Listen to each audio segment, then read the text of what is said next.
ये रेडमी का सेट है 5A या 4A। इस पे हम जानेंगे कि आईसी का कौन कौन आईसी क्या काम करता है। तो ये सबसे पहले ये बैटरी कनेक्टर जानेंगे। यहाँ से सबसे पहला वोल्ट PMI को मिलता है, इसमें ये PMI है, समझे। इसी से DC टू DC कन्वर्ट होता है, इसी चार्जिंग का काम करता है यही IC. Light graphics full gauge IC, यही आईसी से काम होता है। और यहाँ से VPH वोल्ट सप्लाई होता है इस कॉइल के थ्रू।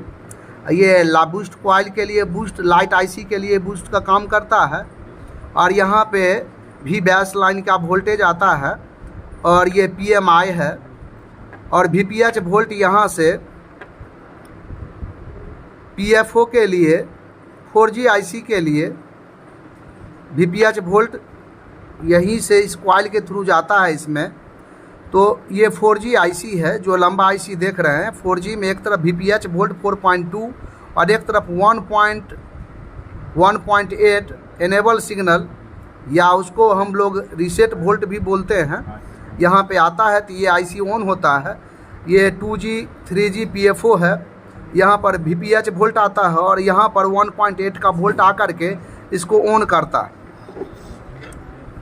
ये रिसीव करने के लिए, कॉल करने के लिए, जब कॉलिंग के दौरान कोई दिक्कत होता है तो ये PFO पे काम किया जाता है।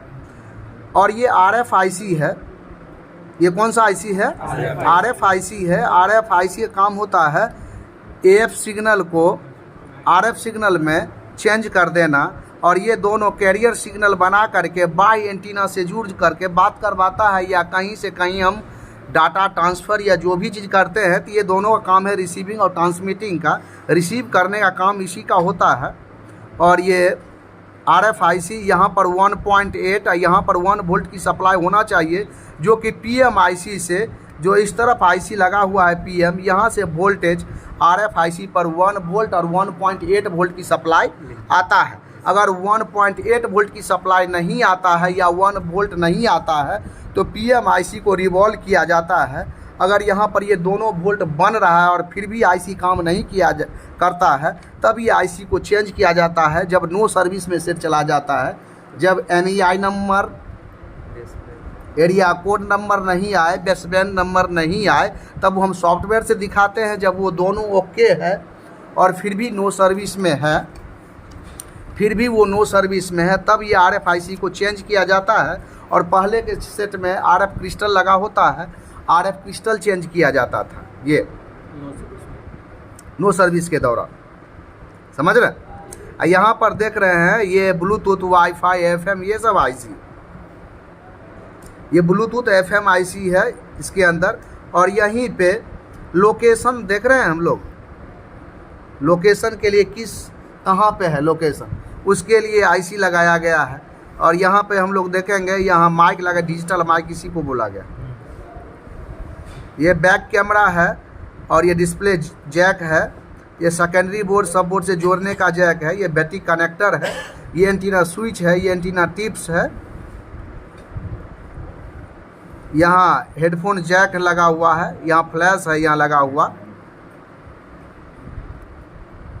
यहाँ पे वर्ग के लगभग है, PCB बोर्ड के केंद्र लगा। CPU है, ये रैम है।